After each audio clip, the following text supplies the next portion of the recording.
Kasarap sa malamig na panahon dito sa Italia. So magluto na rin kayo mga kabeshi. So ayan mga kabeshi, so for today's video, magluluto tayo ng ating hot sopas. Ayan, so naggisa na tayo ng sibuyas, bawang, at saka ng ating celery, pati ang carrots. Dinilagay ko na rin ang ating hotdog at saka ang ating chicken.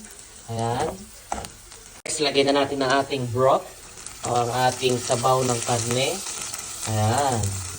Ayan mga kabeshi, kumukulo na ang ating soup. So ilagyan na natin ang ating 100 grams na pasta o kilye. Ang ating macaroni. Ayan. Then i-leave lang natin ang mga 10 minutes. Mga kabeshi, ang ating fresh milk. Ayan. Lagyan na natin. Then i-leave lang natin ang 5 minutes. Mga kabeshi, ang ating pepinero, ang ating pepper. Lang din ang ating pepperoncino. Mix lang natin. Ayan. Ang ating gulay. So, ang ating cabbage, ang ating repolyo. Ayan. Ayan.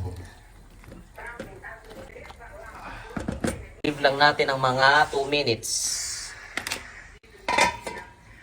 Last but not least, ang ating toppings na boiled egg. Ayan. So, para mas masarap at malinamnam ang ating Filipino sopas. Ayan. So, mix lang natin. Mekus-mekus. Mga kabeshi, kain na po tayo. Ciao!